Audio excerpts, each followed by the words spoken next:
ఈరోజు మన టైటిల్ ఏంటంటే భయపడద్దు అని దేవుడు చెప్తూ ఒక 7 మాటలు ఉత్సాహకరమైన ప్రోత్సాహకరమైన మాటలు దేవుడు మనతో మాట్లాడడానికి ఇష్టపడుతున్నాడు. Praise the lord.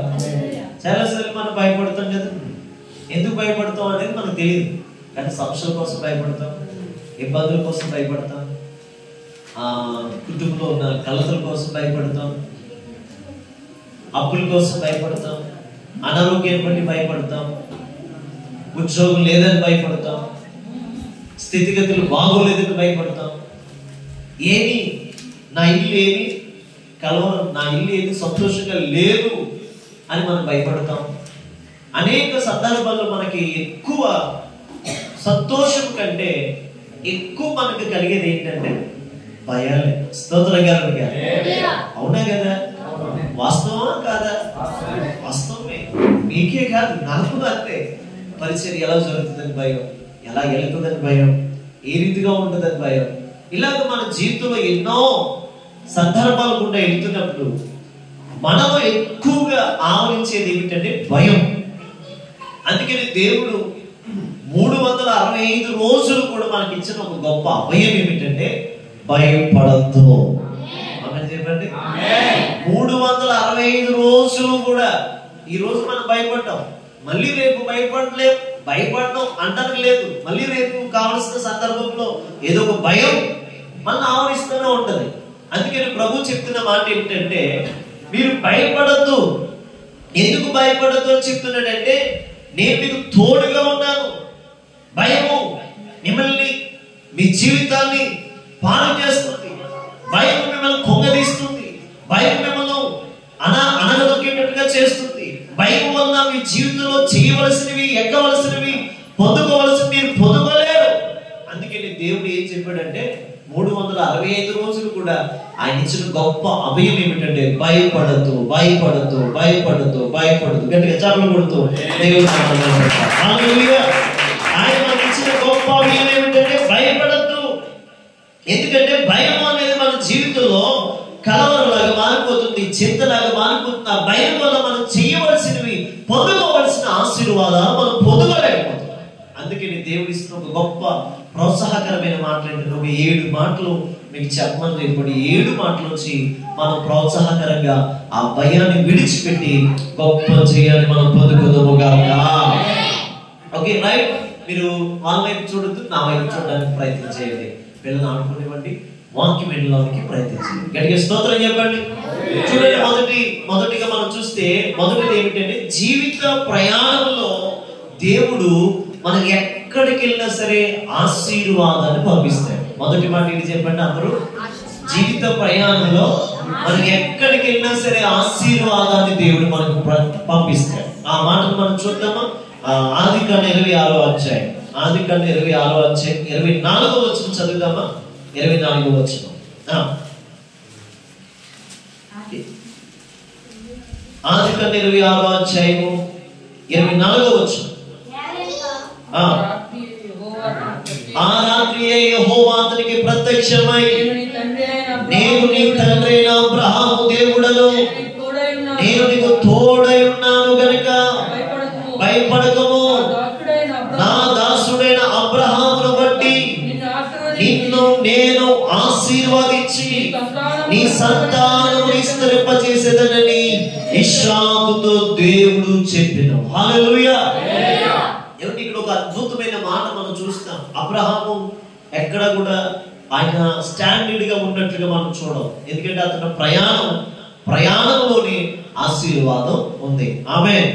సేమ్ అతని కొడుకైన ఇస్సాకు జీవితంలో కూడా అతను కూడా ఒక చోట నిలకడగా లేడు. అతను కూడా ప్రయాణం చేస్తున్నాడు. ఎందుకంటే నేను అన్నాను, ఎందుకంటే జీవిత ప్రయాణంలోనే ఆశీర్వాదాలు పంపే దేవుడు. ఆమేన్.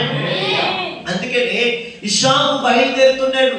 ఇస్సాకు బయలుదేరుతున్న ప్రాంతాల్లోకి దేవుడు ఆశీర్వాదాలు పంపిస్తున్నాడు. Praise the lord.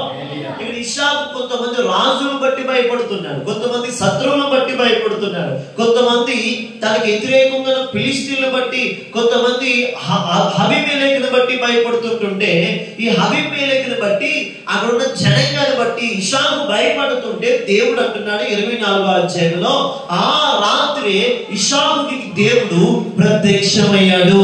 ఆమేన్. ప్రత్యక్షమై ఏం చెప్తున్నాడు? నేను నీ తండ్రి అయిన అబ్రహాము దేవుణ్ణి. అబ్రహాము దేవుణ్ణి. దేవుడు ఎప్పుడైనా సరే పరిచయం చేసుకున్నప్పుడు చెప్తాడు నీ దేవుణ్ణి అని చెప్పడంట. స్పష్టంగా నీ దేవుణ్ణి అని మొదటగా చెప్పడంట. మన పితరుల దగ్గర నుంచి ఉన్న ఆ పేరును పట్టుకుండి అబ్రహాము అని, ఇషాకు అని, యాకోబు అని ఒక పరిచయం చేసుకుంటూ మన దగ్గరికి వస్తాడంట. గట్టిగా స్తోత్రం చెప్పండి.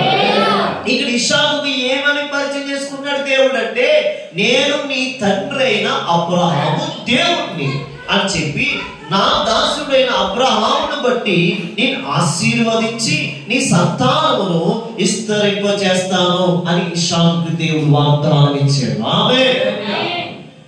అంటే నేను అంటాను, ఇసాకు జీవితంలో భయం ఉందా లేదా? చెప్పండి, భయం ఉందా లేదా? చెప్పండి, భయం ఉందా లేదా? ఉంది, ఉంది.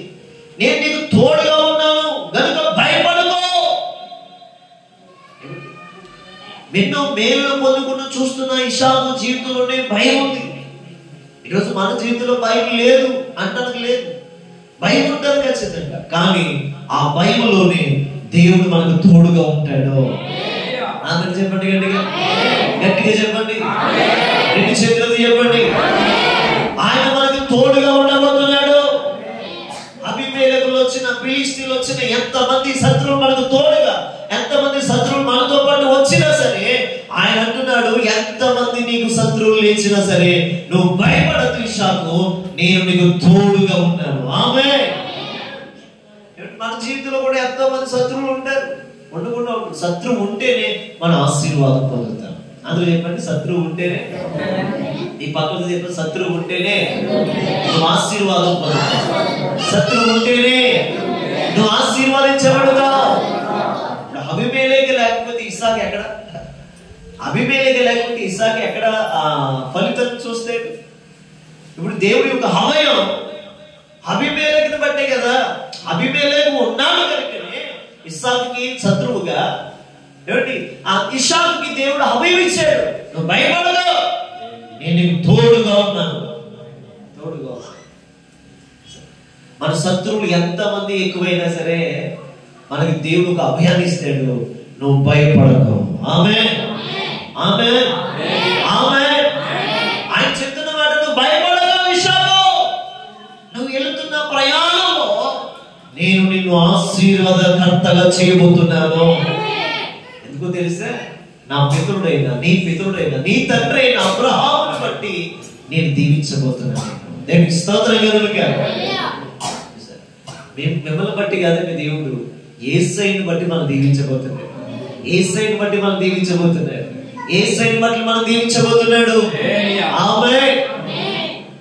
మొదటి మాట ఏంటంటే, జీవిత ప్రయాణంలో ఆశీర్వాదం కలుగుతుంది. అయితే ఆశీర్వాదంలో భయాలు ఉంటాయి, కానీ దేవుడు మనకు తోడుగా ఉండబోతున్నాడు. రెండో మాట చదువుతామా? రెండో మాట ఏమిటంటే, కరువు కాలంలో ఆదరించబడతాం. అందరూ చెప్పండి, కరువు కాలంలో ఆదరించబడతావు. చెప్పండి, కరువు కాలంలో ఆదరించబడతావు. చూడండి, మొదటి రాజులు 17వ అధ్యాయం 13వ వచనం చదవండి. మొదటి రాజులు 17వ అధ్యాయం 11వ వచనం. త్వరగా ఎవరైనా చదవగలిగితే దగ్గరగా చదవండి.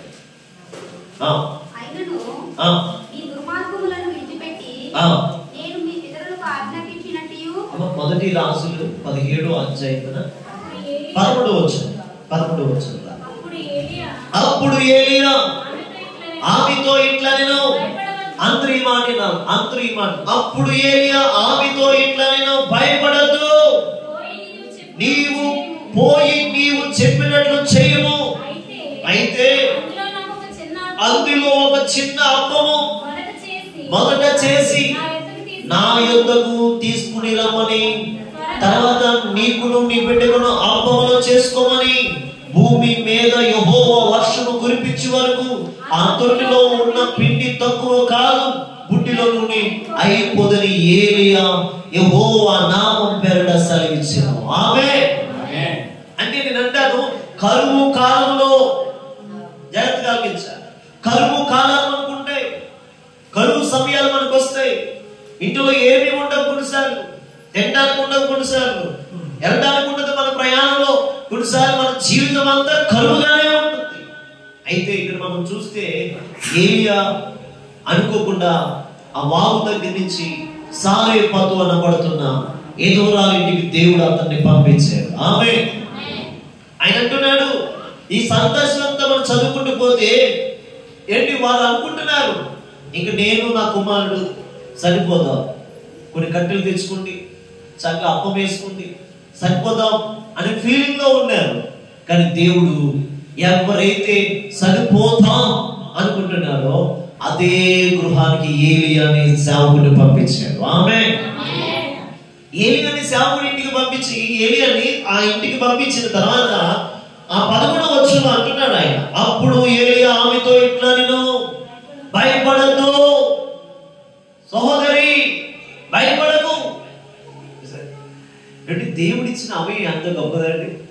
ఇషాకుతో అన్నాడు, అబీమెలెకు నిన్ను ఏం చేయలేడు, నువ్వు ఆయనకు భయపడదు, నేను తోడుగా ఉన్నాను.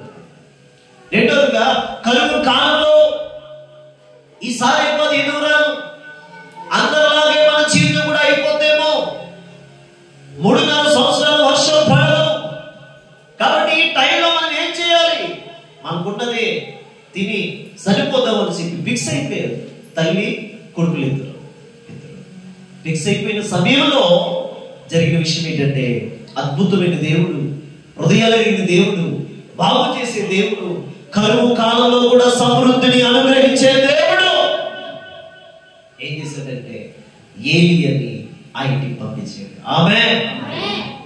ఆ 13వ చరణం చదివితే, 13వ వచనం చదివితే, ఆమెతో ఇట్లా, నువ్వు భయపడద్దు, పోయి నీవు చెప్పినట్లు చెయ్యి. మనం ఏం చేయాలి తెలుసా, భయపడకూడదు. దేవుడు చెప్పినట్లు మనం చేయాలి. దేవుడు చెప్పినట్లు మనం చేయగలిగితే, దేవుడు చెప్పినట్లు మనం ఉండగలిగితే, దేవుడు చెప్పినట్లు మనం ఉండగలిగితే, చేయగలిగితే, ఆయన భాషలో, ఆయన పద్ధతిలో, ఆయన క్రియలో, ఆయన చిత్తంలో మనం ఉండగలిగితే, ఆయన కరువైనా సరే నిన్ను కరువుగా కాదు, నిన్ను సమృద్ధిగా ఆయన పోషించగలడు. చప్పట్లు కొడుతూ దేవుడు నామమున ఆమేన్. కరువైనా సరే సమృద్ధిగా నిన్ను పోషించగలడు. కరువులో కూడా నిన్ను సమృద్ధిగా పోషించగలడు. కరువులో కూడా నిన్ను ఆదరణలో పోషించగలడు. కరువులో కూడా నువ్వు ఇచ్చేదానిగా ఉండగలుగుతావు. అంటే కరువులో కూడా నిన్ను ఇచ్చే బిడ్డగా పెడతాడు. కరువులో కూడా నిన్ను ఇతరులకు పెట్టే బిడ్డగా పెడతాడు. స్తోత్రం కలుగుగా. అందుకే ఏలియా అంటున్నాడు, భయపడదు. ఎందుకు భయపడుతున్నావు? దేవుడే నీ ఇంటికి నన్ను పంపించాడు. ఆమేన్. అందరూ చెప్పండి నీ పక్కన, దేవుడే నీ ఇంటికి నన్ను పంపించాడు. భయపడకు. చెప్పాలి గట్టి చెప్పాలి, భయపడకు. హల్లెలూయా. వెళ్ళడం ఎంత అద్భుతం. అప్పుడు దాకా వాగు దగ్గర ఉన్నాడు, కెరీతు వాగు దగ్గర చక్కగా కాకు వచ్చి పెడతాడు. ఏమిటి అహాము కూడా ఏమిటి తిండికి నోచుకున్నవాడిగా అయిపోయాడంట. గడ్డు కోసుకుంటాడు. ఒక రాజు గడ్డు కోసుకుంటాడట. స్తోత్రం గారు, రాజుగారికి గడ్డు కోసుకుంటాడంటే చూడండి, పని లేదన్నమాట. రాజుగారి గడ్డు కోసుకోవడానికి వెళ్తున్నాడు. రాజుగారి కోటలో వచ్చే దేవుడు ఏలియాను పోషించాడు. ఆమేన్. ఆ వాగులో నీళ్ళన్నీ తాగేసాడు. స్తోత్రం గారు, వాగులో నీళ్ళంటే ఇంత టైంలో ఇంకా వాగులో నీళ్ళు అయిపోయాయని చెప్పి నేను అంటాను, ఏలియాని ఒక ఎదోరాలింటికి పంపించాడు. నేను అంటాను, ఏలియాని ఎదోరాలింటికి పంపించాడు కదా. ఇప్పుడు ఎదోరాలను బట్టి ఏలియా పోషించబడుతున్నాడా, ఏలియాను బట్టి ఎదోరాలు పోషించబడుతుందా?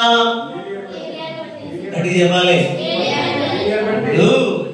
దేవుడు ఏలియాని వాగు దగ్గర పోషించాడండి. అయిపోయిందండి అన్నాడు. నువ్వు వెళ్ళు అన్నాడు. వెళ్ళి సారేపోతే ఇంటి దగ్గరికి వెళ్ళన్నాడు. అంతో మాట్లాడన్నాడు. ఆమె ఏం చేస్తుందో అది పెట్టింది తిని నీవు ఆమెను దీవించు అన్నాడు. రైతులా అంతేనండి. నేను అంటాను, ఏలియాని బట్టి సారేపోతే ఇదోరాలను బట్టి ఏలియా పోషించబడలేదు. ఏలియాని బట్టి, ఏలియా దేవుడిని బట్టి సారేపతి ఎదురాలు పోషించబడింది. గట్టిగా చప్పట్లు కొడుతూ దేవుడు హల్లెలూయా. దైవ సేవకుడు దేవుడు నీతో ఉంటే ఖచ్చితంగా నువ్వు కరువులో కూడా పోషించబడతావు. అంటే దేవుడు నీతో ఉంటే కరువులో కూడా పోషించబడతావు. దేవుడి మాట నీతో ఉంటే కరువులో కూడా పోషించబడతావు. దేవుడి యొక్క అభయం, భయపడద్దు, ఇదిగో నేను పోషించి దానిలో మీకు లేపుతాను అన్నాడంటే ఖచ్చితంగా మీకు కరువులో కూడా పోషణ కలుగుతుంది. అందుకనే ఆయన అన్నాడు, నువ్వు భయపడకు, మొదట నువ్వు అప్పం వేసి తీసుకురా. స్తోత్రం కలుగుగా. ఏమండి, ఆ సరిపోతే ఏదో వాళ్ళ యొక్క స్థానంలో మనం ఉంటే ఏం చేద్దాం? మా ఇద్దరు ఇప్పుడు వచ్చి పట్టాడు, మనం తినడానికి ఒకటి ఉందంటే ఆ చట్నీ పెట్టడం పెట్టలేక, నేను పెట్టలేక, ఆయన పెట్టాలంట. ఒక్కటే ఉంది, అది కూడా కొద్దిగా ఉంది. స్తోత్రం కలుగుగా. అంతే కదా, కొద్దిగా ఉందా ఎక్కువ ఉందా? ఒక అప్పమో 2 అప్పాలు అవుతాయి, ఒకటి ఆ అబ్బాయికి ఒకటి అవుతుంది. అది తినేసి చచ్చిపోదా అనుకుంటాను.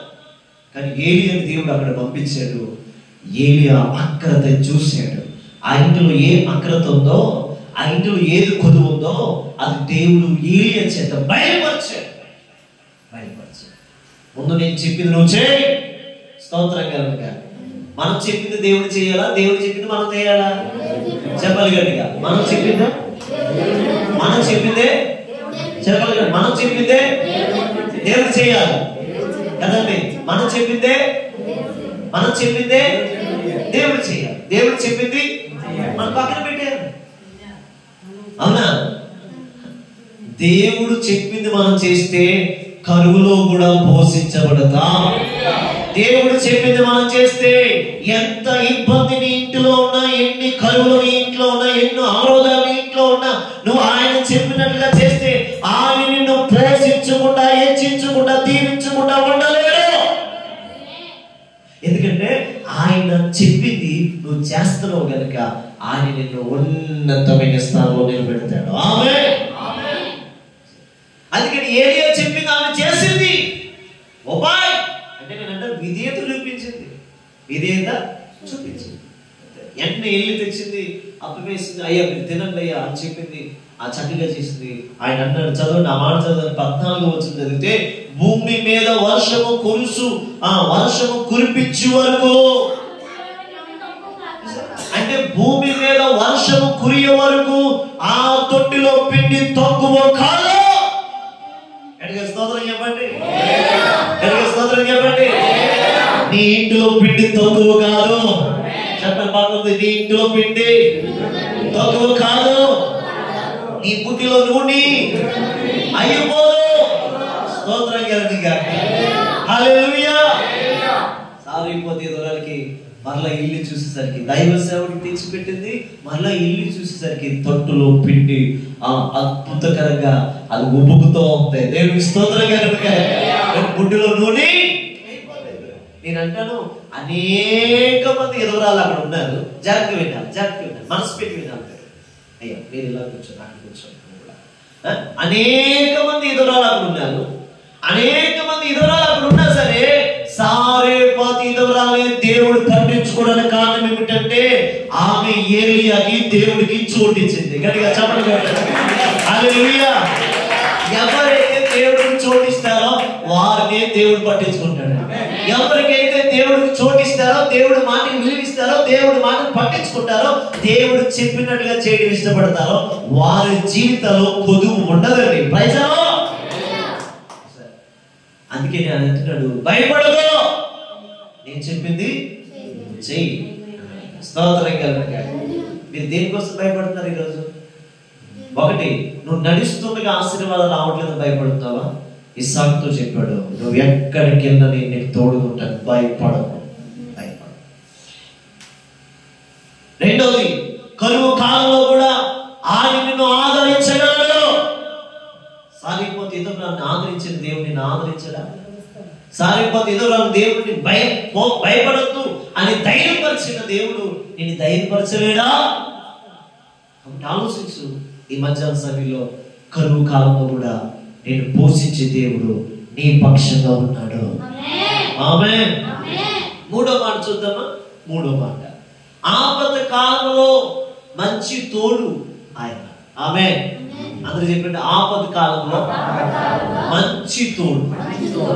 అంటే ఎవరుంటారంటే మంచి తోడు? ఈరోజు అన్ని చెడ్డ తోడులే. స్తోత్రం కాక తోడుంటారని చెప్పి వదిలేస్తున్నారు.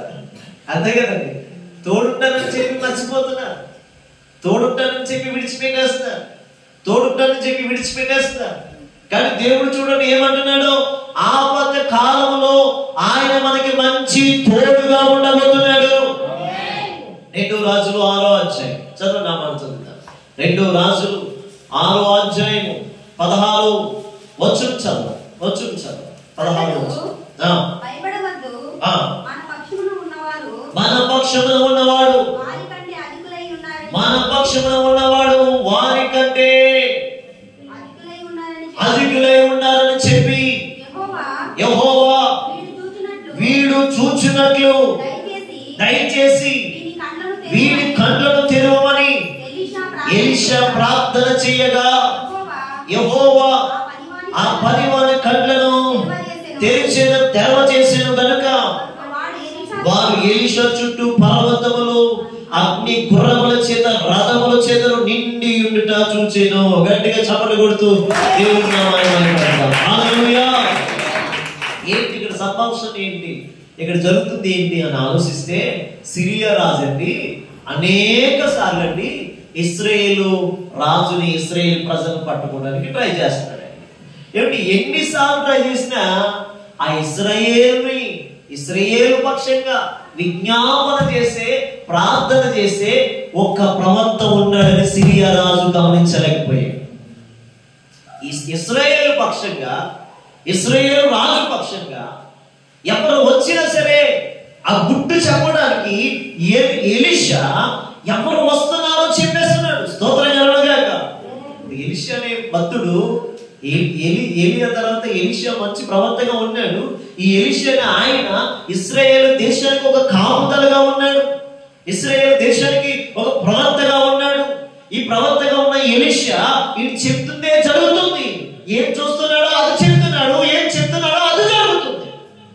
అందుకని ఎలీషా సిరియా రాజు వస్తుండడం, సిరియా దండులు రావడం, సిరియా సైన్యం రావడం ఇశ్రాయేలు రాజుకు చెప్పడంతో ఇశ్రాయేలు రాజులు ఏం చేస్తారంటే, ఇశ్రాయేలు రాజు సైన్యం ఏం చేస్తారు, తప్పించుకుంటే వారు ఎక్కడికి వస్తారో అక్కడికి వెళ్ళకుండా తప్పించుకుంటూ వెళ్ళిపోతున్నారండి. స్తోత్రం కలుగుగా. ఇలాగ అనేక సార్లు అవుతుందంట. ఆ మాట చదువుదామా? 8వ వచనం చదవండి. 8వ వచనం చదవండి. సిరియా రాజు యుద్ధము చేయవలనని కోరి ఆలోచన చేసి పలానా స్థలము మన దండుపేట ఉంచుదామని చెప్పాను. అయితే ఆ దైవజనుడు అనగా ఎలీషా ఇశ్రాయేలు రాజులకు చూసారండి వర్తమానం పంపి పలానా స్థలానికి నువ్వు పోవద్దని, అక్కడికి సిరియానులు వచ్చి ఉన్నారని తెలియజేసిన కనుక ఇశ్రాయేలు రాజు దైవజనుడు తనకు తెలిపిన హెచ్చరిక చేసిన స్థలాలకు పంపి సంగతి తెలుసుకుని తన వారిని రక్షించుకుని. గట్టిగా స్తోత్రం చెప్పండి. ఎలీషా ఏం చెప్తే అది జరుగుతుందండి. జాగ్రత్త గమనించండి. ఎలీషా ఏం చెప్తే అది జరుగుతుంది. ఎలీషా ఏం చెప్తే అది జరుగుతుంది. ఇప్పుడు సిరియా రాజు అనుకుంటున్నాడు, రేపు మనకి ఏం చేద్దాం అనుకున్నా తెలిసిపోతుందండి. గట్టిగా స్తోత్రం చెప్పండి. ఇప్పుడు మనం ఏం చేద్దాం అనుకున్నా తెలిసిపోతుంది ఏంటి. ఎవరా ఇంత క్లారిటీగా, ఇంత పర్టికులర్ గా మన గుట్టంతా ఇచ్చేస్తున్నారు ఎవరు? ఆ ఇశ్రాయేల్ రాజుకి అనుకుంటే ఒకడు వచ్చి చెప్తాడు, ఆ దేశంలో ఒక దైవజనుడు ఉన్నాడు, ఆ దైవజనుడు పేరు ఎలీషా. ఆ దైవజనుడు మనం ఎక్కడ ఉంటున్నామో చెప్పేస్తున్నాడు. అది కూడా ప్రార్థన ద్వారా, అది కూడా విజ్ఞాపన ద్వారా, అది కూడా ఏమి జరుగుతుందో అతనికి అంతా తెలిసిపోతుందంట. స్తోత్రం కలుగుగా. అంతా తెలిసిపోతుందంటే సిరియన్ రాజుకి శ్రద్ధ పట్టేసింది. ఏంటి మన ప్రయత్నాలన్నీ విఫలమైపోతున్నాయి, ఏంటి మనం చేసేదంతా విఫలమైపోతుంది ఏంటని చెప్పేసి అనుకుంటూ ఒక్కసారి ఇంకా పంపించాడండి. అసలు ఆయన రాజు మర్చిపోయాడు, సైన్యాన్ని విడిచిపెట్టేశాడు, ఇశ్రాయేల్ దేశాన్ని పక్కన పెట్టాడు. ఇప్పుడు ఎలీషా దగ్గరికి వస్తున్నాడు. ఆపదకాలమా కాదా? ఆపదకాలమా కాదది? ఏమిటి రాజుని పక్కన పెట్టేసి, సైన్యాన్ని పక్కన పెట్టేసి, దేశాన్ని పక్కన పెట్టేసి ఒక ప్రవక్త దగ్గరికి వచ్చి ఈ ఏదో చేద్దామనే ఉద్దేశంతో వస్తూ ఉంటుంటే చూడండి, ఆ 16 వచ్చింది చదవండి. అతడు భయపడవద్దు. అది 15వ చరణం చదివితే 15వ వచనం చదివితే, దైవజనుడు అతని పనివాడు పెద్దల కాడ లేచి బయటికి వచ్చి నప్పుడు గుర్రములను రథములను గల సైన్యము పట్టణమును చుట్టుకుని ఉండుట కనబడెను. అంతటా అతని పనివాడు, అయ్యో నా ఏలినవాడా ఎలీషా, అయ్యో నా దాసుడా ఏలినవాడా, మనం ఏమి చేద్దామని ఆ దైవజనుడితో చెప్పగా ఏమిటి, ఎలీషాకి తెలుసు అతని భక్తి మీద ధైర్యం ఉంది. ఆమేన్ చెప్పండి. ఈరోజు నేను నీ భక్తి మీద నీకు ధైర్యం ఉంటే ఎన్ని సమస్యలు నీకు వచ్చినా, ఎన్ని ఆపద నీకు వచ్చినా, ఆపదలో కూడా నేను ఆదుకునే దేవుడు ఉన్నాడని మర్చిపోము. ఆమేన్ చెప్పండి గట్టిగా. ఎలీషాకు తెలుసు ఆ రథములు, ఆ సైన్యము అవేమి మనల్ని ఏమి చేయవు. అంతకంటే బలమైన సైన్యములకు అధిపతి యెహోవా. ఆయన రథములు, ఆయన గుర్రములు, ఆయన ఒక దేవదూతను పంపిస్తే 70,000 మందిని చంపేస్తాడు. స్తోత్రం గడిగే స్తోత్రం చేయమండి. అంటే బైబిల్లో ఒక మాట ఉంది, ఒక దేవదూత అంట 70,000 మందిని చంపుతుందంట. స్తోత్రం గారు. ఇప్పుడు చెప్పండి, నీ మీదకి ఎవరు వచ్చినా నువ్వు నమ్మాలి. ఒక దేవతతో ఉందని, ఒక మీకాయేలు ఉన్నాడని, ఒక రాఫాయేలు ఉన్నాడని, ఒక కెరూబు ఉందని నువ్వు నమ్మాలి.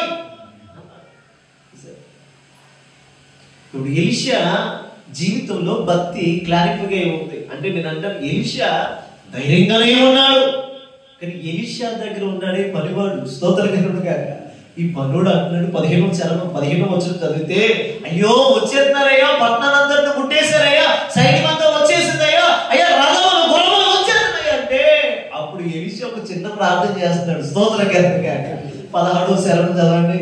అతడు భయపడొద్దు. ఏం మాట్లాడండి గడిగా స్తోత్రం చెప్పండి. చెప్పండి, పక్కన చెప్పండి, భయపడొద్దు.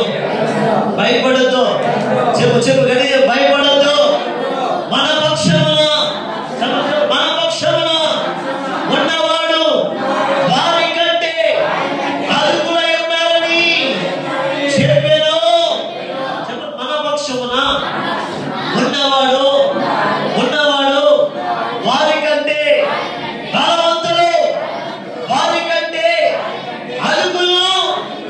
ఆమేన్. ఆ పనివాడికి భక్తి మీద ధైర్యం లేదు. ఎలీషా భక్తి మీద ఎలీషాకు తెలుసు ధైర్యం ఉంది. ఎలీషా క్లారిఫైగా ఉన్నాడు. అంటే ఏంటంటే ఎలీషా చాలా సున్నగా ఉన్నాడు. అంటే ఎంతమంది వచ్చినా మనల్ని ఏమి చేసేది లేదు, మన పక్షం ఉన్నవాడు మనకంటే వారికంటే గొప్పవాడు. అలా చెప్పుకుంటూ వచ్చి 17వ వచనం అంటాడు, ప్రభువా యెహోవా వీడు కన్నులు తెరువయ్యా, వీడు కన్నులు తెరువు. స్తోత్రం కనుక ఇప్పుడు మీ కన్నులు తెరవకూడదు కాక. నీ పక్కన చెప్పండి, నీ కన్నులు తెరవకూడదు.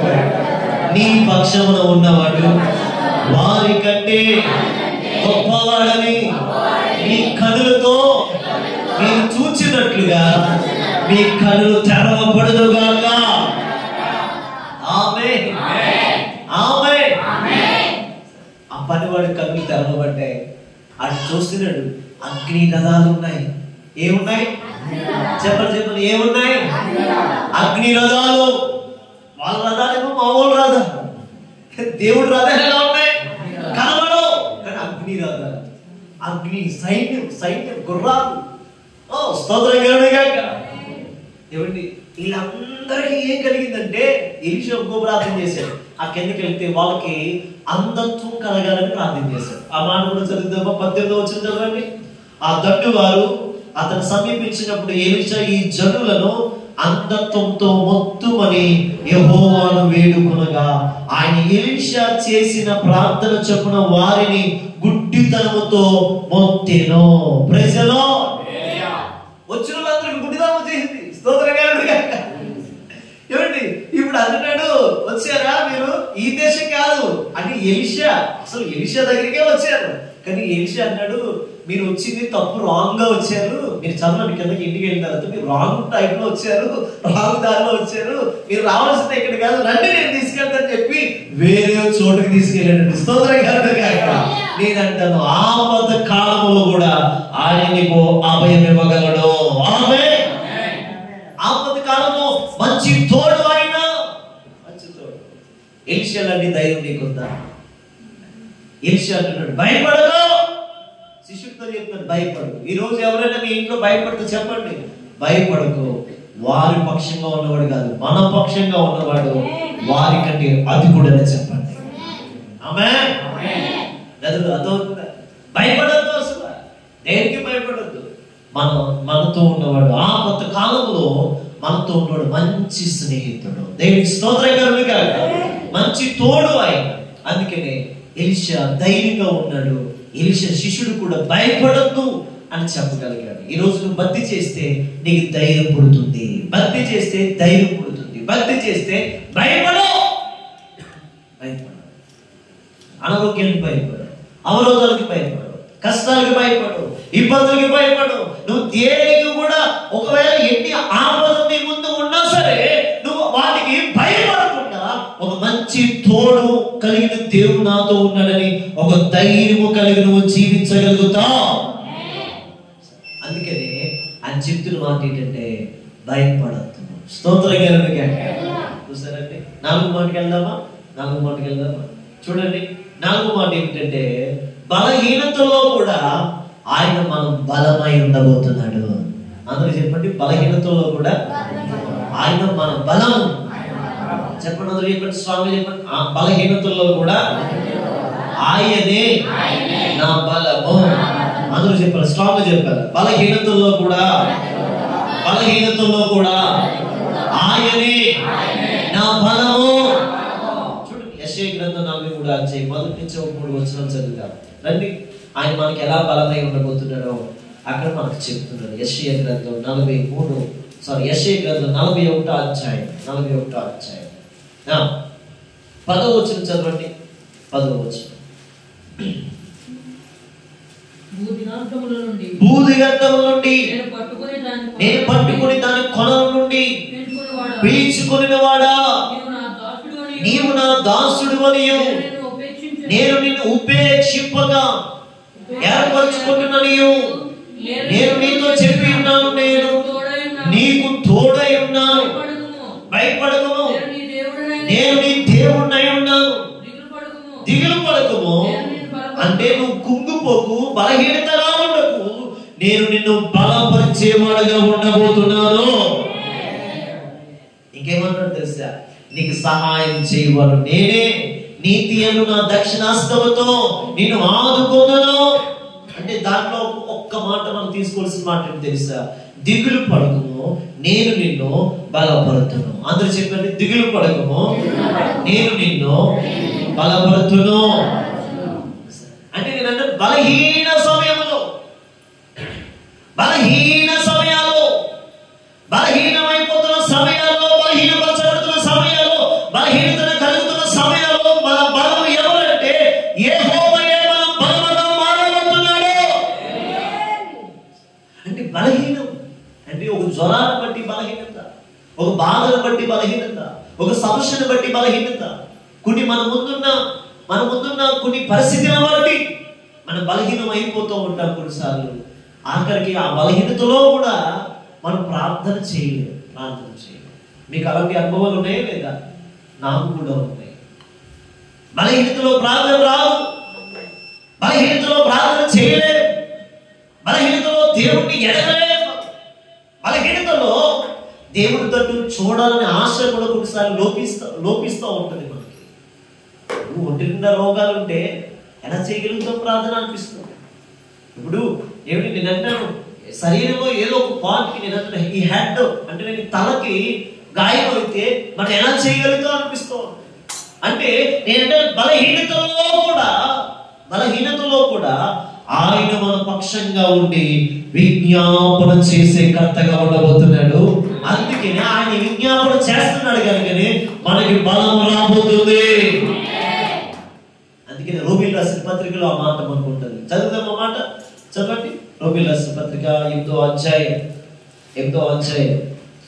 ఆయన మనకి ఎలా ఉండబోతున్నాడు బలహీనతలో కూడా. రోమీయులకు రాసిన పత్రిక 8వ అధ్యాయం 26వ వచనం. అటువలే ఆత్మయు మన బలహీనతను చూచి, చూసారండి, ఆత్మ అనగా దేవుడు, ఆత్మ అనగా పరిశుద్ధాత్ముడు. అటువలే ఆత్మయు మన బలహీనతను చూచి సహాయం చేయుచున్నాడు. ఎలాగనగా మనం మన యుక్తముగా ఎలాగో ప్రార్థన చేయవలనో మనకు తెలియదు గనుక ఉచ్చరింప సౌఖ్యము కాని మూలుగులతో ఆ ఆత్మే తానే మన పక్షముగా విజ్ఞాపన చేయుచున్నాడు. ఆ విజ్ఞాపనే, ఆ ఉచ్చరింప సౌఖ్యం కాని మూలుగులే మనకి ఏమి ఇవ్వబోతుందంటే బలాన్ని ఇవ్వబోతుంది. అడిగిన స్తోత్రం చెప్పండి. ఏమిస్తుందా? ఆ ఉచ్చరింప సౌఖ్యం కానీ మూలుగుల్లో దేవుడు మూలుగుల ద్వారా, దేవుడి శక్తి ద్వారా మనకి ఏం కలుగుతుందంటే బలం కలుగుతుంది. అందుకనే యెషయా భక్తుడు అంటాడు 41:10 అంటాడు, దిగులు పడకు, బలహీన సమయంలో ఆయన మన బలం, దిగులు పడకు, నేను నిన్ను బలపరుస్తాను. ఈ వార్తను మీరు స్వతంత్రించుకుందరు కాక, ఈ వార్త మీ ఇంట్లో జరుగును కాక. ఎందుకు దిగులు పడుతున్నా? ప్రతిదానికి చెప్పండి. ఎందుకు దిగులుతో ఉంటున్నారు మీరు? ప్రతిదానికి, ప్రతి విషయంలో మీరు దిగులు పడద్దని ప్రభు చెప్తున్నాడు. కాబట్టి ప్రభు చెప్తున్న మాట, 4వ మాట ఏమిటంటే బలహీనతలో కూడా ఆయనే మన బలం.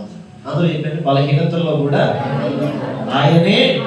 చెప్పండి, ఆయనే నా బలం. ఆమేన్. నా బలము నన్ను విడిచిపోయినా నీ కృపయే నన్ను లేవనెత్తెను. నా బలము నన్ను విడిచిపోయినా బలము నీ కృపయే నన్ను లేవనెత్తెను.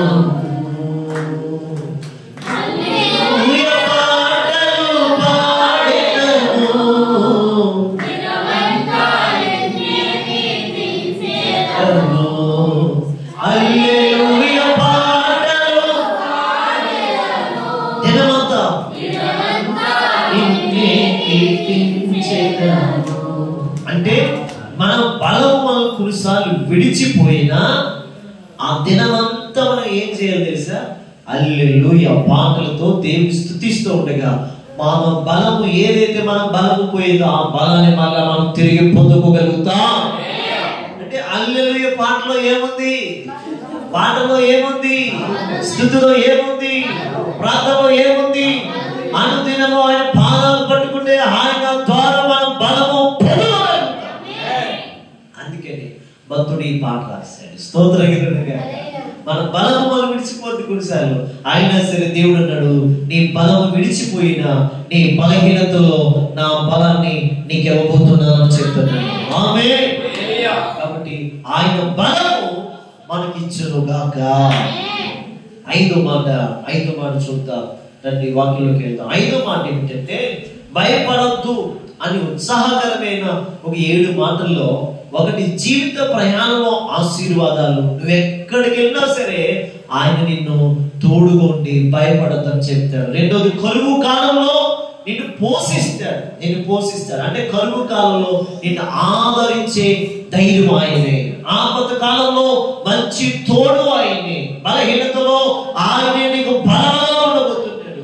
5వ మాట ఏమిటంటే శోధనలో ఆయన నీకు స్నేహితుడిగా మారబోతున్నాడు.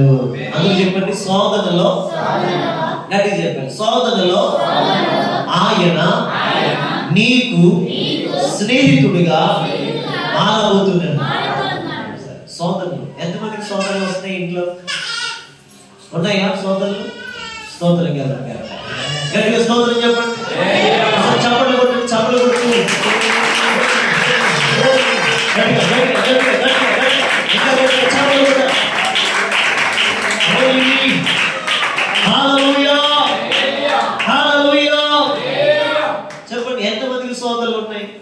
ప్రతి ఒక్కరికి శోధనలు ఉన్నాయి. మీరు చెప్తారు, ఒక్కొక్కరు నిలబడితే నాకు ఈ నెల ఇలా వచ్చిందని శోధన, ఏమండి పాస్టర్ గారు ఈ నెల ఇలాగా వచ్చిందని శోధన, లేకపోతే ఒక 10 రూపంలో వచ్చిందండి, లేకపోతే మరొక కుక్క రూపంలో వచ్చిందండి, ఇంకో సహోదరి రూపంలో వచ్చిందండి, బ్రదర్ రూపంలో వచ్చిందండి, డబ్బు రూపంలో వచ్చిందండి. చెప్పరండి, మిమ్మల్ని అడిగితే రకరకాలుగా చెప్తారు. స్తోత్రం ఏమిటి అంటున్నాడు, శోధనలు అంటే దేవుడు మనకి స్నేహితుడిగా మారబోతుంది. ఆమేన్. ఈ మాట చదువుతామా రండి. యెషయా గ్రంథం 43వ అధ్యాయం 43వ అధ్యాయం 1 నుంచి 3 వచనాలు మనం చదువుతాం. అయితే యాకోబు నిన్ను సృష్టించిన వాడకు యెహోవా, ఇశ్రాయేలు నిన్ను నిర్మించిన వాడు ఇలాగూ సెలవిచ్చుచున్నాడు, నేను నిన్ను విమోచించి ఉన్నాను, భయపడకమో, పేరు పెట్టి నిన్ను పిలిచి ఉన్నాను, నీవు నా సొత్తు. ఇంకేమన్నాడు, నీవు జనములలో దాటినప్పుడు నేను నీకు తోడైందును, నదుల్లో పడి వెళ్తున్నప్పుడు అవి నీ మీద పొర్లి పారవు, నీవు అగ్ని మధ్యను నడిచినప్పుడు కాలిపోవు, జ్వాలలు నిన్ను కాల్చవు. అంటే నేను అంటాను, శోధన అగ్ని లాంటి శోధనలు, జ్వాలలు లాంటి శోధనలు, జల ప్రళయం లాంటి శోధనలు, ఏమిటి నదులు పడి వెళ్తున్నప్పుడు శోధనలు. అంటే నీ జీవితంలో కొన్ని నదులు ఎదురవుతాయి, కొన్ని జీవితంలో కొంతమంది జీవితంలో జలలాగా ఎదురవుతాయి శోధనలు, కొంతమంది జీవితంలో అగ్ని లాంటి పరీక్షలు శోధనలు వస్తూ ఉంటాయి, కొంతమంది జీవితంలో జ్వాలలు అంటే ఆ సెగకే ఆ యొక్క శోధనకే మనం ఇంకా ఏమవుతామంటే దాంట్లోని బద్దీలు అయిపోతూ ఉంటాం. దేవుడు అండి ఇలాంటి శోధనల మధ్య ఏం చేస్తాడంటే ఒక మంచి స్నేహితుడిగా మనకు ఉండబోతున్నాడు. స్తోత్రం చెప్పండి. హల్లెలూయా. మంచి స్నేహితుడు, మంచి స్నేహం మనకుంది. శోధనలో కూడా మనకి ఒక స్నేహ భావాన్ని కలిగి ఉన్న దేవుడు మనకు ఉన్నాడు. అందుకనే మీరు చూస్తే శత్రువుకి మెషకు అభ్యర్థి చూడండి, వాళ్ళు దేవుడితో ఎంత స్నేహం చేశారో. వాళ్ళు ఆ బబులోను దేశంలో చెరపట్టబడిన తర్వాత వాళ్ళు దేవుడితో ఎంత స్నేహం చేశారో చూడండి.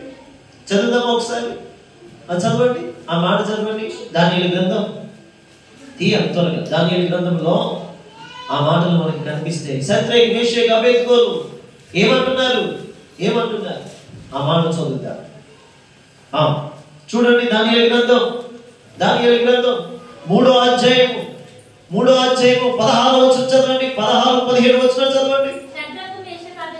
శద్రక్ మేషక్ అబేద్నెగో రాజుతో ఇలాగూ చెప్పిరి, నెబుకద్నెజరు ఇందును గూర్చి నీకు ప్రత్యుత్తరం ఇయ్యవలన చింతమాగు లేదు. మేము సేవించుచున్న దేవుడు మండుచున్న ఏడిమి గల ఈ అగ్ని గుండములో నుండి మమ్మను తప్పించి రక్షించుటకు సమర్థుడు. మరియు నీ వశమున పడకుండా ఆయన మమ్మను రక్షించును. ఒకవేళ ఆయన మమ్మను రక్షించకపోయినను రాజా నీ దేవతలను మేము పూజింపమనియు నువ్వు నిలబెట్టించిన ఈ బంగారు ప్రతిమకు నమస్కరింపమనియు తెలుసుకొనుము. గట్టిగా స్తోత్రం చెప్పండి. ఏం చెప్తున్నారండి వాళ్ళు, ఏం చెప్తారు అంటే నేను అంటాను పరీక్షలో, అంటే నేను అంటాను సోదరులో స్నేహ భావాన్ని పంచే దేవుడు మన దేవుడు. అంటే సోదరులు శద్రక్ మేషక్ అబేద్నెగో చిన్న విషయం కాదు. ఏమంటే అగ్నిగుండం ముందుంది. అగ్నిగుండం ముందుంటే పనివారు బలాసూరులు పట్టుకుని ఇసిరేద్దామని ఒక దెబ్బతో ఇసిరేస్తే కాలిపోతారన్న స్థితిలో ఉంటూ వారు చెప్తున్నారు, ఒక్క క్షణం ఆపండి మమ్మల్ని చెప్పి వెనక్కి తిరిగి చెప్తున్నారు, రాజా ఇందుని గురించి. అప్పుడు దాకా వచ్చిందండి రాజాని పేరు, రాజుగారు. ఎప్పుడైతే దేవుడికి వ్యతిరేకంగా వచ్చిందో, ఎప్పుడైతే దేవుడికి వ్యతిరేకంగా రాజుగారు ఉన్నారో, ఎప్పుడైతే పరిస్థితులు సోదరుగా మారాయో ఆ సోదరులు వారు అంటున్నమాట, రాజా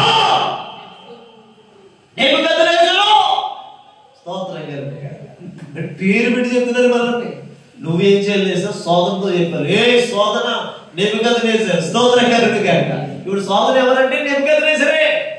అందుకనే నెబుకద్నెజరు అని చెప్పి పేరు పెట్టి పిలిచి వాళ్ళు అంటున్నారు, మా దేవుడు రక్షించడానికి సమర్థుడు. గట్టిగా చెప్పండి. మా దేవుడు రక్షించడానికి సమర్థుడు. మాకు చింత లేదు, నీకు ప్రత్యుత్తరం ఇవ్వాలని, నీకు సమాధానం ఇవ్వాలని. ఎందుకు ఇలా జరుగుతుంది? రాజుగారండి, మరండి, మా దేవుడు అండి, ఇలా చేయొద్దని లేదు. ఇంకా ఆ రోజులు పోయి స్తోత్రగారుడు కాక ధైర్యంగా మనం నిలబడదుము కాక. చెప్ప ధైర్యంగా నిలబడదుము కాక. అంటే చెప్ప ధైర్యంగా నిలబడదు కాక. చింత లేదు, నువ్వా నేను తేల్చేసుకొచ్చి ఈరోజు స్తోత్రగారుడు కాక అన్నట్లుగా నెబుకద్నెజరు అని పిలిచారు. రాజుగారికి దెమ్మ తిరిగిపోయింది. స్తోత్రగారుడు కాక. ఏమిటి బీపీ లెవెల్ ఎంతండి? బీపీ లెవెల్ ఎంత పెరిగిపోయి ఉంటుందండి చిన్న బ్రదర్? నేను అనుకుంటాను ఒక 200-300 పెరిగిపోయి ఉంటుంది బీపీ లెవెల్. ఒక్కసారిగా కాళ్ళ దగ్గర ఉన్న బీపీ తల దగ్గరకు వచ్చేసి ఉంటుంది రాజుగారికి. స్తోత్రగారుడు కాక మెంట వచ్చేసి ఉంటుంది. ఇట్ల బాబు ఇప్పుడు దాకా ఎలా ఉన్నారు, ఇప్పుడు ఇట్ల బాబు దేవుడి దగ్గరికి వచ్చేసరికి ఇలా అస్సలు లోపడట్లేదు అంటే నేను అంటాను, నీ పరిస్థితులు కూడా నువ్వు ఎలా ఉన్నా దేవుడు దగ్గరికి వచ్చేసరికి నువ్వు ఎలా ఉంటానంటే రోషంగా బ్రతకాలి. మనం అందరూ అనుకుంటారు సైలెంట్ సైలెంట్ సైలెంట్ అనుకుంటారు. స్తోత్రగారుడు కాక అందరూ మళ్ళీ ఏమనుకుంటారండి? మళ్ళీ ఏమనుకుంటారు? సైలెంట్ అండి. వీళ్ళు ఎప్పుడు ఏడుతూనే ఉంటారు,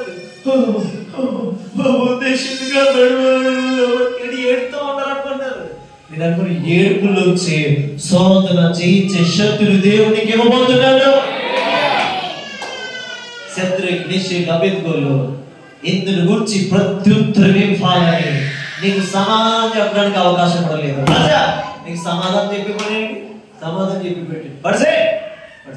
మా దేవుడు రక్షించగలడు. మా దేవుడు ఈ అగ్నిగుండంలో ఈ శోధనలో మాతో స్నేహితుడుగా వస్తాడా? అంతే. ఎప్పుడైతే పడిచేసారో పడిసిన కాల్సిపోయారండి. స్తోత్రగారుడు కాక పడిసిన ఏమైంది చెప్పండి? కాలిపోయారు. అంటే పడిసిన ఎలా ఉంటారండి? ఒక్కసారి ఆలోచించండి. బాగా తినేసిన వాళ్ళు ఉంటారు కదా, బాగా బలవంతులే కదండి. ఒక మనిషిని పడేయాలంటే చిన్న విషయం కాదు కదా. ఆ అగ్ని గుండంలో 7 ఎత్తులు ఎక్కువ చేసేవాళ్ళని. స్తోత్రగారుడు కాక ఒక ఎత్తు కాదు, 7 ఎత్తులు ఎక్కువగా ఉంది, రెట్టింపు ఉంది. ఆ సెగ తగిలిందంటే కాలిపోతాం అంతా. ఆ సెగ తగిలిందంటే కాలిపోవడమే. ఆ అగ్ని గుండంలో శత్రుఘ్న మేషక్ లేచి నిలబడి వాళ్ళు పాడుతున్నారు. స్తోత్రగారుడు కాక వాళ్ళు పాడుతున్నారు. ఆ పాటలో ఒక మకరంగంతో, ఒక ఉజ్జీవంతో. స్తోత్రగారుడు కాక అక్కడ కాంగో ఉందా? అక్కడ ఏదైనా ఫ్యాన్ ఉందా? కికి కికి అనేది ఏమో ఉందా? ఈ అగ్నిగుండలు మళ్ళీ ఎడుతున్నారా? కాంగో కొడుతున్నాను కూడా ఎవడైనా ఉన్నాడు అక్కడ? చెప్పండి. మ్యూజిక్ కొట్టే వాళ్ళు ఎవరైనా ఉన్నారా? మరి ఎందుకు పాటలు వస్తున్నాయి? సోదరులో దేవుడు మనకి స్నేహితుడుగా ఉంటే నీ నోరంతా స్తుతించే నోరుగా మారిపోతుంది. నీ నోరంతా పాటలతో మారిపోతుంది. నీ నోరు ఉజ్జీవజ్వాలగా మారుతుంది. అగ్నిలో పాడుతున్నారండి. స్తోత్రగారుడు కాక గట్టిగా చెప్పండి, గట్టిగా చెప్పండి. బయట పాడటానికి హల్లెలూయా స్తుతి మహిమ ఎల్లప్పుడూ దేవునికి చెదము ఏంటంట ఈ పాట పాడటానికి. అగ్నిలోనే మనం బయట ఉన్నాం. బయట ఉంది హల్లెలూయా స్తుతి మహిమ ఆయన సంగీతమో. ఏంటమ్మా నీ పాటలు ఏంటమ్మా? బయట ఉంటే ఎలా పాడుతున్నావు? పాడుతున్నావా? ఉద్యోగంగా ఒక పాట ఉంటే చిచ్చంత కదలాలి. పాట పాడమంటే హృదయం కదలాలి. ఒక పాట పాడిన, ఒక చిన్న ప్రార్థన చేసిన, వాక్యం చదివిన ఉజ్జీవంగా ఉండాలి. ఆమేన్. నీకే వినబడుతుంది స్వరం, నేను గట్టిగా అరద్దన్నాడు డాక్టర్. మరి ఏం చెప్తారు మనం? గట్టిగా అరద్దన్నాడు డాక్టర్. ఈ అడ్జస్ట్మెంట్లు మాకు రావట్లేదు. స్తోత్రం కలుగుగా. మీ స్వరం పెంచడానికి ఏమో అడ్జస్ట్మెంట్ చేస్తారు బాబు పిల్లలు. ఇదేమో పెరగట్లేదు, కుర్రు కుర్రు అంటుంది ఇది. స్తోత్రం కలుగుగా. పాడాలంటే నీ ప్రాణం ఉన్నంత వరకు దేవుడి కోసం పాడాలి. గట్టిగా పాడు. నరాలు సాగితే బ్లడ్ సర్క్యులేషన్ బాగుంటుంది. జబ్బు లబ్బు డబ్బు అన్ని పోతాయి. స్తోత్రం కలుగుగా. మొత్తం గట్టిగా పాడితే హల్లెలూయా.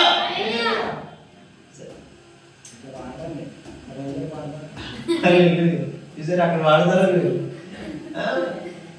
వాడవాడు ఎప్పుడు వస్తుంది. స్తోత్రం కలుగుగా. అగ్నిలో చూడండి, శద్రక్ మెషక్ అబేద్నెగో అగ్నిలో పాడుతున్నారు. అగ్నిలో దేవుడు స్తుతిస్తున్నారు.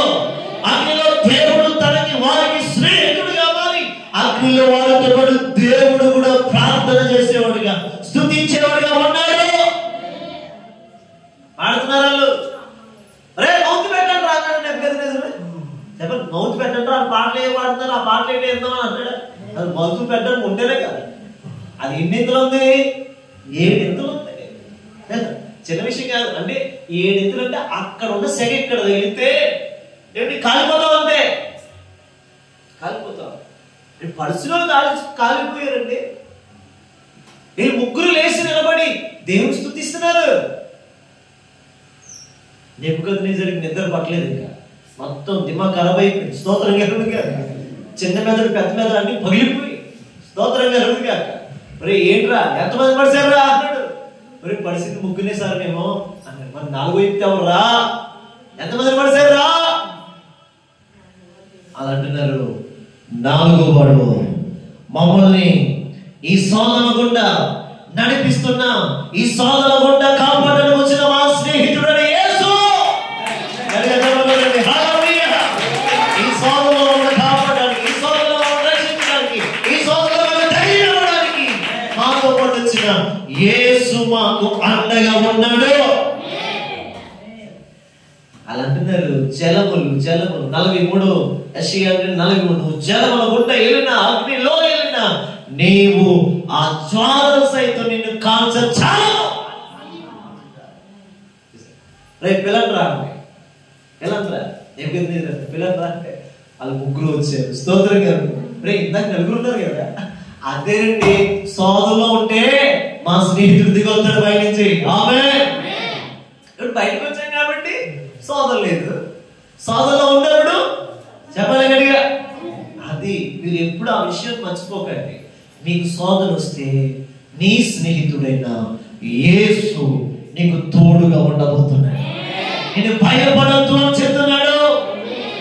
హల్లెలూయా. సోదరులో స్తోత్రం కలుగుగా. ఇంకొక సోదరు కలిగింది పౌలు శీలకి. అపోస్తుల కార్యము 16వ అధ్యాయం అనుకుంటారు. ఏంటి వాళ్ళు చూడండి, ఏంటి దయ్యము వాళ్ళు ఎలా పట్టించిందంటే దెబ్బలు కొట్టేటట్లుగా, రక్తం కారేటట్లుగా దయ్యం చేసే పని. ఆ దయ్యం అనుకున్నది పుట్టిన దయ్యం. స్తోత్రం కలుగుగా. విపరీతమైన గాయపరచబడ్డారు, బందీలు వేయబడ్డారు, బందీల చేత బంధించబడ్డారు, కాళ్ళు చేతులు కూడా బంధించబడ్డాయి. ఇది ఏడవల ఏమవుతారు అనుకున్నారు. స్తోత్రం కలుగుగా. మీరు చదవండి, ఇంటికి వెళ్ళిన తర్వాత ఆ అపోస్తుల కార్యంలో పౌలు శీలలు వారు పాటలు పాడుతుండగా సరసాల మధ్య ఏం పాడారు? సరసాల్లో ఏం పాడారు? మరి నువ్వు ఇంటికి సపరేట్ గా ఏం చేస్తున్నావు?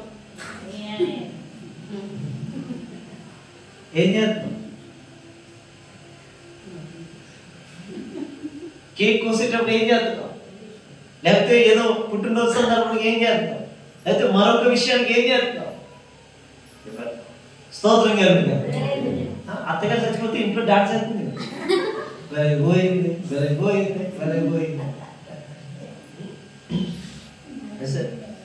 అంటే శోధన అని బంధించబడ్డారు వీళ్ళు. జాగ్రత్తగా. చాలా మందికి మామూలుగా డాన్స్ అవుతుంది, మన డాన్స్ అలా రాకూడదు. స్తోత్రం కలుగుగా. ఎలా రావాలి? సోదరులో వచ్చిన డాన్స్ ఏ నిజమైన డాన్స్. కూడా చెప్పగలిగా.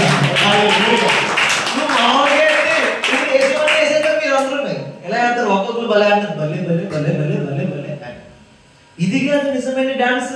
సోదరులు వస్తాయి, వేస్తారు కదా సరసాల్లో, బంధిస్తారు కదా, అప్పుడు రావాలి నీ డాన్స్. స్తోత్రం కలుగుగా, అప్పుడు రావాలి, అప్పుడు రావాలి.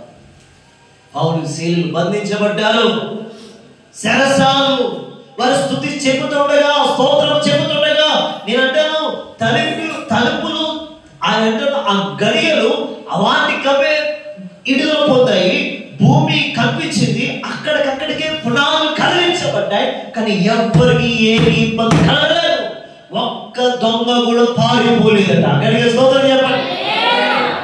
వాళ్ళందరూ కూడా వచ్చేసి ఆ సరసాల నాయకుడు వచ్చేసరికి చూసేసరికి అమ్మో వీళ్ళందరూ పారిపోయారు అనుకుంటూ కత్తి తీసుకుని చంపేసుకుందాం అనుకునే స్థితిలో చూస్తే పౌలు శీల అంటున్నారు, నువ్వు చంపుకోవడానికి వీలు లేదు, ఎందుకంటే ఏ దొంగ ఎక్కడికి వెళ్ళలేదు. కాబట్టి మీరు చూడండి, వాళ్ళందరూ గుండులు బాదుకుంటూ మోకాళ్ళ మీదకి వచ్చి ప్రార్థన చేస్తారు. కూడా చెప్పండి.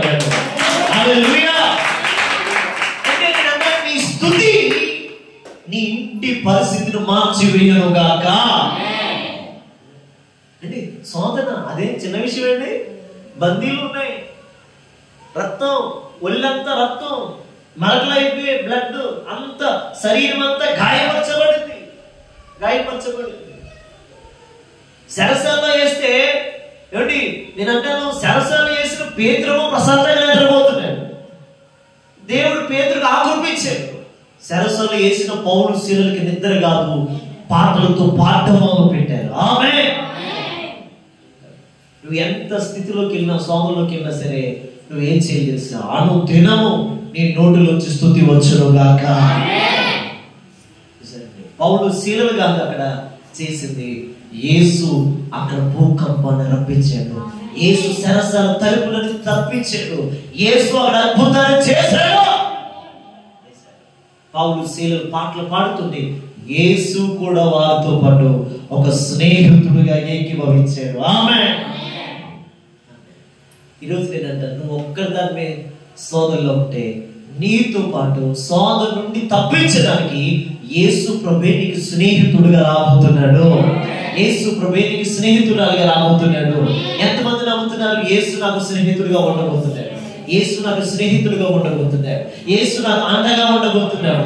సాధన గుండా వెళ్తున్న నా జీవితంలో యేసే నాకు స్నేహితుడిగా రాబోతున్నాడు. హల్లెలూయా. పౌలు శీలలు బంధించబడ్డారు, అద్భుతం జరిగింది, విడుదల పొందారు. మొత్తం ఆ ఖైదీలందరూ రక్షణ పొందారు. స్తోత్రం గారు. హల్లెలూయా. అందుకే 43 యెషయా 43 అంటున్నాడు, నీవు చెరలో పడి దాటినప్పుడు నేను నీకు తోడుగా ఉంటాను, నదుల్లో పడి వెళ్తున్నప్పుడు అవి నీ మీద పొర్లి పారవు. ఏమండి? పారవు. ఇంకేమన్నాడు, నీవు అగ్ని మధ్యలో నడిచినప్పుడు కాలిపోవు, జ్వాల నిన్ను కాల్చవు.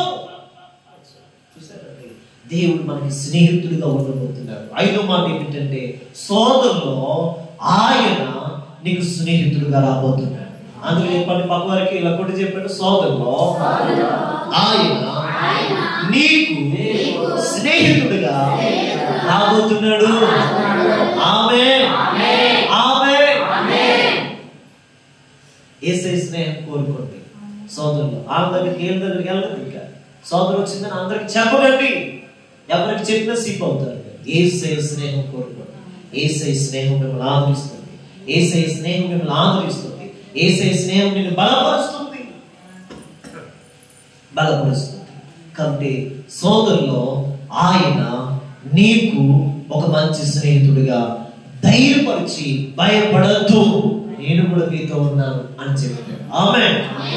ఆరో మాట కొద్దా భయపడద్దు అని చెప్పి ప్రోత్సాహకరమైన మాటలు 6వ మాట ఏమిటంటే కాచియుండి కాపాడు మరుగు చోటు ఆయనే. ఆమేన్. అందులో చెప్పండి, కాపాడే మరుగు చోటు ఆయనే. అందులో చెప్పండి, కాపాడే మరుగు చోటు ఆయనే. ఆమేన్. చూడండి, మత్తయి సువార్త 10వ అధ్యాయం 30-31 వచనాలు చదవండి. మత్తయి సువార్త 10వ అధ్యాయం 30-31 వచనాలు. త్వరగా. Thank you lord.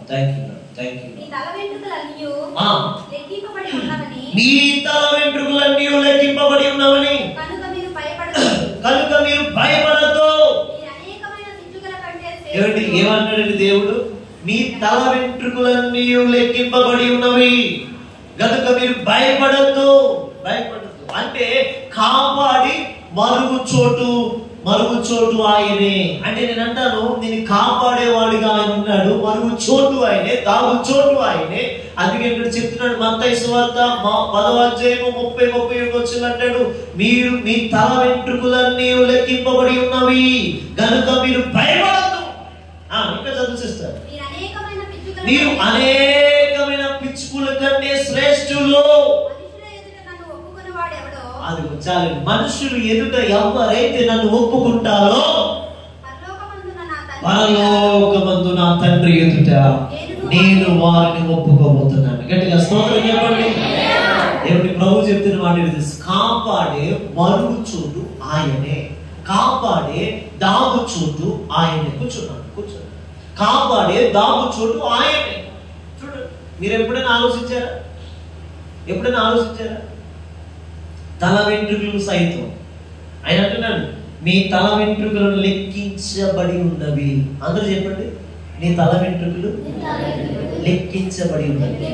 మీ పక్కలు తిప్పండి, చెప్పండి, మీ తల వెంట్రుకలు నా దేవుడు లెక్కిస్తున్నాడు. ఆమేన్.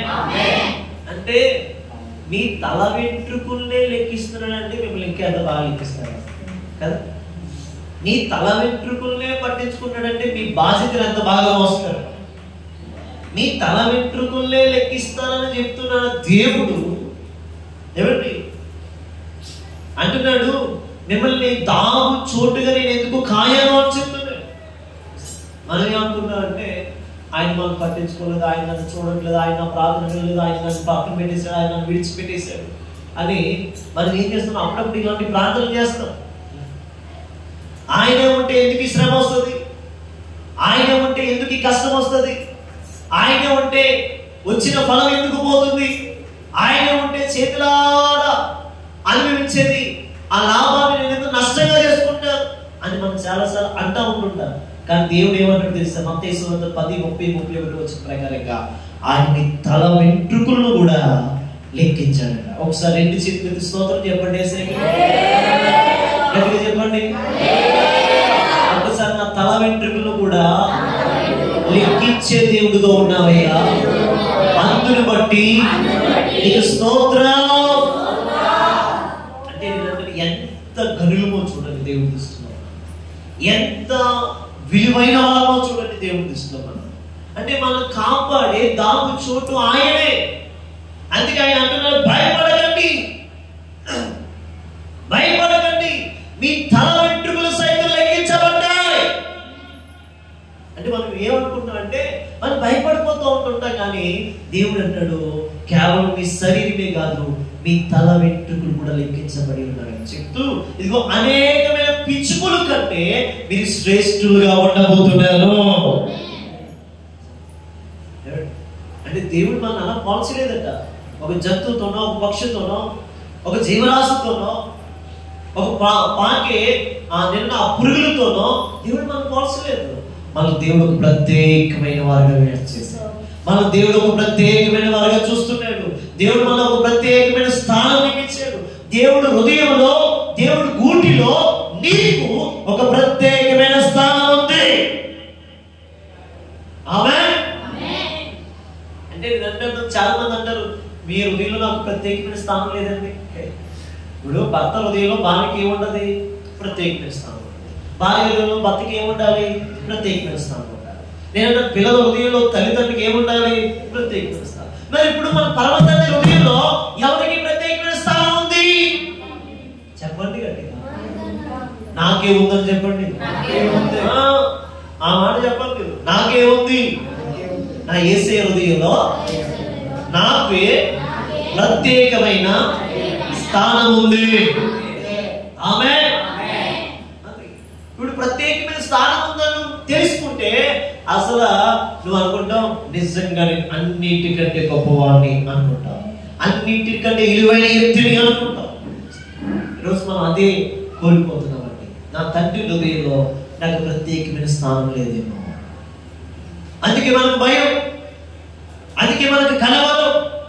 అందుకే ప్రభు అంటున్నాడు, మీ తల వెంట్రుకలు సైతం లెక్కించబడి ఉన్నవి కనుక మీరు భయపడదు. అంటే నేను మిమ్మల్నే కాదు, మీ తల వెంట్రుకలు సైతం లెక్కిస్తున్నాను, పిచ్చుకుల కంటే మీరు శ్రేష్ఠము అని చెప్తున్నాడు. దేవుని స్తోత్రం. కాబట్టి ప్రియ దేవుని బిడ్డలారా, భయపడద్దు, భయపడద్దు. కాబట్టి కాపాడు దాగుచోటు ఆయనే. ఆయన మీ పక్కన చెప్పండి, కాపాడే, నిన్ను కాపాడే దాగుచోటు ఆయనే. చెప్పండి చెప్పండి, ఆయనే, ఆయనే నిన్ను కాపాడే దాగుచోటు ఆయనే. ఆమేన్. నువ్వు ఆయనే అని గుర్తించావంటే నీకు భయం ఉండదు. భయం, ఆయనే నన్ను కాపాడి దాగుచోటు మరుగుచోటు అని నువ్వు గుర్తించావంటే నీకు భయం ఉండదు. నువ్వు ఎన్ని రీతిలుగా వెళ్ళినా, ఎన్ని సమస్యలు కూడా వెళ్ళినా సరే నీకు భయం రాదు. ఎందుకంటే ఆయన నన్ను కాపాడబోతున్నాడు, ఆయన నాకు దాగుచోటు. 6 మాటలు దేవుడిస్తున్న మనకు అభయం. 7 మాటలు చదివిదామా? 7 మాటలు చదివి నేను ముగిస్తాను. రండి చూడండి, 7 మాటలు చదివితే మరణములకు తర్వాత మనకి మహిమ ఉంది. అందరూ చెప్పండి, ఈ మాట చెప్పండి, మరణానికి తర్వాత మనకు మహిమ ఉంది. మీ పక్కన చెప్పండి, మరణానికి తర్వాత నీకు మహిమ ఉంది. ప్రకటన గ్రంథం 1వ అధ్యాయము 17వ వచనం 18వ వచనం చదవండి. మరణానికి తర్వాత మనకి ఏముందో తెలుసా? మహిమ, మహిమ, మహిమ ఉంది. చదవండి. Thank you lord, thank you lord. నేను ఆయనను చూడగానే సచ్చిన వాని వలె ఆయన పాదముల యొద్ద పడితిని. ఆయన తన కుడి చేతిని నా మీద ఉంచి నాతో ఇట్లా, నేను భయపడకము. అందరూ చెప్పండి, భయపడకము.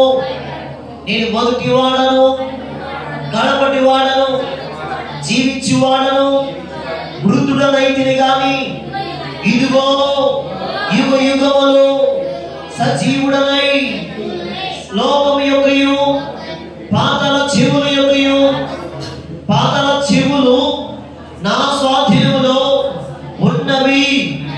ఆమేన్. అంటే ఇక్కడ చెప్పబడుతున్న మాట ఏమిటంటే, మరణం ఏంటంటే, మరణం తర్వాత మహిమ మనకుంది. ఆమేన్. చాలా మంది ఏమనుకుంటారు, మరణంతోనే భయం. స్తోత్రంగా మరణం అంటేనే భయం. ఇప్పుడు చాలా సార్లు ఎవరైనా పక్కింటి వాళ్ళు చచ్చిపోయారు అనుకోండి, ఆ మాట పలకరా అంటారు. ఎవరైనా మన గ్రామంలో ఎవరైనా ఆయన చచ్చిపోయాడంట అన్నాం అనుకో, ఆ మాట అనకరా అంటారు. ఏమండి, అలాంటి మాట ఇక్కడ చెప్పకు అంటారు. చూసారు ఏంటి, ఏ వార్త అయినా సరే మనం బాగా రిసీవ్ చేసుకుంటాం, కానీ మరణ వార్త అంటే వెళ్ళిపోతాం. ఎందుకంటే ఆ మరణం మనలో కూడా సంభవిస్తుందేమో అని. ఆ మరణం అనేది ఒకవేళ మరణం అనగానే మనం కూడా చచ్చిపోతామేమో అని భయం. స్తోత్రంగా చాలా మందికి అన్నిటికి ఉండే భయం అదే, భయం అదే. ఉదయాన్నే ఒకవేళ మీకు ఫోన్ వచ్చిందనుకో, వాళ్ళు తిట్టుకుంటారంటే ఉదయాన్నే ఫోన్ చేసిన మామూలుగా తిట్లు. వీడికి ఇప్పుడే బుద్ధి లేదా, ఉదయాన్నే చెప్పాలా, మనసు మీద లేకుండానే చెప్పాలా. తెల్లవారుజామున 3 గంటలకు 4 గంటలకు 5 గంటలకు చేసాడనుకో, వాళ్ళు తిట్టుకుంటారండి. ఇంకా ఆ ఫోన్ చేసినోడిని ఏమంటే ఎక్కడో చచ్చిపోతే ఫోన్ చేయాలండి ఈ టైంలోని, మనం వెళ్ళిపోయి చస్తాం కదా అని చెప్పి. అంటే మరణం అంటే చాలా మందికి భయం. అయితే ప్రభు చెప్తున్న మాట ఏంటి తెలుసా, మీరు అన్ని విషయంలో భయపడుతున్నారు, అభయం ఇచ్చాను, ఈ మరణంలో కూడా మీకు నేను అభయం ఇవ్వబోతున్నాను. ఆ అభయం ఏమిటంటే, ఎవరైతే క్రీస్తు నందు రక్షించబడతాడో, ఎవరైతే క్రీస్తుని నోటితో ఒప్పుకొని, తండ్రినిగా ఒప్పుకొని, కుమారుడిగా ఒప్పుకొని, పరిశుద్ధాత్మగా ఒప్పుకొని, ఆయన నామం పేరున బాప్తిసం తీసుకుని, మారుమనసు పొంది బాప్తిసం తీసుకుని, నోటితో ఒప్పుకున్న ప్రతి ఒక్కరిని నేను మరణము దాటి జీవములోకి నడిపించబోతున్నాను. అందుకనే ఆ జీవములోకి వెళ్ళినప్పుడు మనం ఏం చూస్తామంటే మహిమను చూడబోతున్నాం. ఆమె చెప్పండి గట్టిగా. ఆమె చెప్పండి గట్టిగా. అందుకని యోహాను అంటున్నాడు, నేను ఆయనను చూడగానే సచ్చినవాడు వలె అయ్యాను. అయితే అక్కడ అంటున్నాడు, భయపడకు. దేవుడు అంటున్నాడు అంట, భయపడకు యోహాను, నేను మొదటి వాడను కడపటి వాడను. Praise the Lord. అంటే నేనే మొదటి వాడను, నేనే కడపటి వాడను, నేనే ఆల్ఫా ఒమేగా. నేను జీవించేవాడను, మృతుడనైతిని గాని నేను మరలా తిరిగి లేచి బ్రతికించేవాడిని నేనే. ఆమేన్. అంటే మరణానికి చాలా మంది భయపడతారు. అయితే మనం మట్టికి మరణం అంటే భయం కాదు, మరణం అంటే సంతోషంగా వెళ్ళాలి. ఆమేన్. ఎంతమంది చేయొద్దని ఒకసారి సంతోషంగా వెళ్తాను. ఒకవేళ దేవుడు నన్ను పిలుచుకుంటే నేను సంతోషంగా యాత్ర చేస్తాను. కనుక స్తోత్రం చెప్పండి, కనుక చెప్పండి. మరణం ఒకవేళ నిన్ను నన్ను తట్టింది అనుకోండి, మనం ఎలా వెళ్ళాలి చెప్పాలి? ఎలా వెళ్ళాలి? ప్రభా ఇంకా నా భార్య ఉండమంటుందయ్యా, ప్రభా నాకు ఇంకా పెద్ద కుమార్తెకి ఇంకా పెళ్లి చేయలేదయ్యా, ప్రభా నాకు ఇంకా ప్రభా అయినా ఇన్ని బాధలు ఉండిపోయినాయినా, ఇంకా అప్పులు ఉండిపోయినాయినా, నేను రాను ప్రభా నాకు అంటాడు ఆయన. స్తోత్రం గారు, నీకు సాగు చెప్పరా అంటాడంటే నువ్వు వెళ్ళాలి. ఓ పరదేశులవు సియోను పాటలు ఎలా పాడాలి మనం? దేవుడు మనం పిలిస్తే ఎలా వెళ్ళాలి? నేను అలా రాను ప్రభా, ప్రభా నేను రాను ప్రభా, అప్పుడే ప్రభా ఇంక కొన్ని రోజులు వచ్చొచ్చు కదా ప్రభా. ఎలా అనకూడదు మనం? ప్రభా ప్రభా కొన్ని రోజులు వచ్చేసి కదా, ప్లీజ్ ప్రభా, ప్లీజ్ ప్రభా, నువ్వు కఠినమయ్యాడు కదా ప్రభా, రోజు దయ్యమయ్యాడు కదా ప్రభా, ప్రభా కొన్ని రోజులు వచ్చి ప్రభా. ఆ ముసలు నా మాటలు నా పడి ఎడుతున్నాయి. స్తోత్రం గారు ప్రభా, నాకంటే ముందు మా ఆమె తీసేసుకో ప్రభా. ఏ పిల్లల్ని ప్రార్థన చేస్తున్నారు? నేను ఉండలేను ప్రభా, ఆమెను విడిచిపెట్టి, ఆ ముసలావుని విడిచిపెట్టి ఉండలేదు ప్రభా. ప్రభా ప్రభా కొంతమంది ఆడలు చేస్తారు ప్రభా, నాకంటే ముందు మా ఆయన తీసుకెళ్ళి ప్రభా. అంటే మరణం అంటే భయం. అంటే కొంతమంది ఇళ్లలో చూడండి, తల్లి కంటే పిల్లలే ముందుకెళ్ళిపోతా ఉంటారు. భయం భయం. మరణం అంటే భయం చాలా మందికి. కానీ ఒక క్రైస్తవుడు, ఒక దేవుని బిడ్డ కనుక మరణం అంటే భయం ఉండకూడదు. అందుకని దేవుడు అంటున్నాడు, మరణము యోహాను నువ్వు చచ్చిపోయాను అనుకోకు, భయపడకు, నేను మళ్ళా నిన్ను లేపుతాను, మళ్ళా నిన్ను మహిమతో నింపుతాను, మళ్ళా నీకు శరీరాన్ని ఇస్తాను. అంటే మహిమ శరీరాన్ని ధరించుకుని యేసు దగ్గరికి మనం వెళ్దాముగాక. హల్లెలూయా, హల్లెలూయా, హల్లెలూయా. ఇక్కడ మీరు అలా చెప్తారు కానీ మీకు మరణం అంటే భయం కదా. మరణం అంటే భయం ఉండకూడదు. మరణం అంటే అందుకే పౌలు అంటాడు, బ్రతుకుట క్రీస్తే అవైతే నష్టం అన్నాడా? నష్టం అన్నాడా? నష్టమా లాభమా? చెప్ప నష్టమా లాభమా? బాబు చెప్ప నష్టమా లాభమా? లాభం లాభం చెప్పండి కంటే లాభం. లాభమా నష్టమా? మరి మనకి ఎందుకు నష్టం? భక్తుడికి తన భక్తి మీద ధైర్యం ఉంది. నేను వేగ వెళ్ళిపోతే ప్రభు దగ్గర ఉంటాను. స్తోత్రంగా ఉంటాను. ఒకవేళ ఆయన వచ్చితే ఆయనకి లాభం, నేను వెళ్తే నాకు లాభం. Praise the Lord. మళ్ళీ చెప్పాడు కదండి, మళ్ళీ చెప్పాడు, బ్రతుకుట క్రీస్తే సావైతే లాభం. ఈరోజు మనం అలా చెప్పాలి. కొటేషన్ స్తోత్రం జరుగుగా.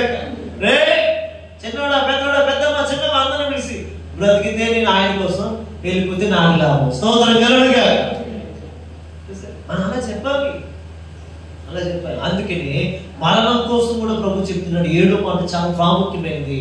నువ్వు మరణానికి ఎన్నడూ భయపడద్దు, నిన్ను చూసి మరణము భయపడాలి. ఆమేన్. చెప్పాలి చెప్పు, నిన్ను చూసి చెప్పాలి చెప్పు, నిన్ను చూసి మరణం భయపడాలి కానీ, మరణం భయపడాలి కానీ, నిన్ను చూసి మరణం భయపడాలి కానీ, మరణాన్ని చూసి మనం భయపడదు. స్తోత్రం కలుగుగా. నేను పూరిలో ఉన్నాను కట్టండి, అందరికి ఫోన్ చేసి స్తోత్రం కలుగుగా. ఫోన్ చేశాను, అందరికి ఫోన్ చేశాను. హల్లెలూయా. లాస్ట్ గా చెప్పి పెట్టి తెచ్చిపడి చెప్పండి. ఇంకా అలాంటి రాకూడదు. మరణం ప్రభువుని ఎదుర్కోవడానికి ధైర్యంగా ఉందము గాక. Amen amen amen amen. Promotion. Praise the Lord. మరణం మనకి ఎలాంటిది? చెప్పండి బ్రదర్, చెప్పండి బ్రదర్, మరణం ఎలాంటిది మనకి? ప్రమోషన్. ఇప్పుడు చూసారు, ఆ మధ్యలో బ్రదర్కి ప్రమోషన్ వస్తే మనకు పార్టీ ఇచ్చారు. ఇప్పుడు మరణం మనకు ప్రమోషన్. మన అందరికీ ఏమవ్వాలి? వెళ్ళిపోతే వాళ్ళందరికీ పార్టీ చేసి వెళ్ళిపోవడమే. హల్లెలూయా. కాబట్టి ఇది అంటారు, మరణం కూడా దేవుడు మరణాన్ని చూసి భయపడద్దు.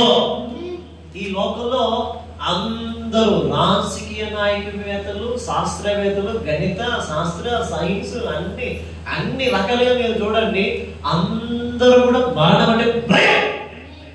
ప్రతి ఒక్కరికి మరణం అంటే భయం. అందుకనే మరణాన్ని జయించిన మహానుభావుడు ఒకడే, ఆయనే నజరేయుడైన యేసుక్రీస్తు. ఆయన ఒక్కడి వలనే అయింది. ఆయన ఒక్కడే జయించగలిగాడు. ఆయన ఒక్కడే మరణమా, ఓ మరణమా నీ ముళ్ళు ఎక్కడ, ఓ మరణమా నీ విసిరెక్కడ చెప్పగలిగాడు. మరణాన్ని వచ్చిన వాడు, మరణాన్ని జయించిన వాడు ఏకైక దేవుడు ఉన్నాడంటే ఆయనే నజరేయుడైన యేసుక్రీస్తు. ఆయన ఒక్కడే మరణాన్ని జయించాడు. ఆయన బిడ్డలుగా మనం కూడా ఏం చేయలేదు సార్? మరణమా నువ్వెంత నా ముందని చెప్పాలి. ఆమేన్. నువ్వు ఓడిపోతా నా ముందు, ఒకరోజు మళ్ళీ నేను తిరిగి లేస్తాను చెప్పాలి. Praise the Lord. అందుకని మరణం తర్వాత మనకి మహిమ ఉంది. అందరూ చెప్పండి ఈ మాట, మరణం తర్వాత నాకు మహిమ ఉంది. చెప్పండి, మహిమ ఉంది. ఆ మహిమలో నేను ఉంటాను, నా ప్రభుతో ఉంటాను, నా అబ్రహాముతో ఉంటాను, నా మిత్రుడు దావీదుతో ఉంటాను, నోవహుతో ఉంటాను, హారాముతో ఉంటాను. Praise the lord. మహిమ. మరణం అంటే ఏంటి చెప్పండి? మహిమ. మన ప్రమోషన్. ఆ ప్రమోషన్ ఏంటంటే మహిమ. కాబట్టి యోహాను అంటున్నాడు, భయపడిపోతూ నేను సచ్చిన వాడని వాళ్ళని అయ్యాను, కానీ ఆయన అంటున్నాడు భయపడద్దు, నేనే మొదటి వాడిని కడపటి వాడిని, నేను జీవిస్తున్నాను, మృతుడనైతిని కానీ మరలా తిరిగి ఆ తాళపు చెవులు నా చేతిలో ఉన్నవి, ఆ మహిమను నీకు ఇవ్వబోతున్నాను అంటున్నాడు. ఆమేన్. కాబట్టి దేని కోసం భయపడుతున్నారు ఈరోజు? జీవిత ప్రయాణం కోసం భయపడుతున్నారా? కరువుల కోసం భయపడుతున్నారా? ఆపదల కోసం భయపడుతున్నారా? బలహీనతల కోసం భయపడుతున్నారా? సోదరుల కోసం భయపడుతున్నారా? నా దాగు చోటు ఎవరు లేరని భయపడుతున్నారా? అమ్మో నాకు మరణం అంటే భయం అనే స్థితిలో ఉన్నావా? ఈ 7 మాటలు నీ జీవితంలో ఫలింపబోతున్నాయి. ఈ 7 మాటల ద్వారా దేవుడిని బలపరచబోతున్నాడు. ఈ 7 మాటలు నీ జీవితంలో ఒక ఉజ్జీవ జ్వాలగా మారబోతున్నాయి. అందుకని ప్రభు చెప్తున్న మాట ఏంటంటే భయపడద్దు, భయపడద్దు, భయపడద్దు. 7 కాలాల్లో నేను నిన్ను పోషించడానికి సమర్థుని. అందరూ మొక్కలేసి చేతులు జోడించి, ప్రభా ఎన్ని కాలాలు ఉన్నా సరే ఆ కాలంలో నన్ను పోషించేవాడు నీవే, నన్ను సంరక్షించేవాడు నీవే, నన్ను దర్శించేవాడు నీవేనని ప్రభుని అడుగుతా. హల్లెలూయా, హల్లెలూయా. థాంక్యూ.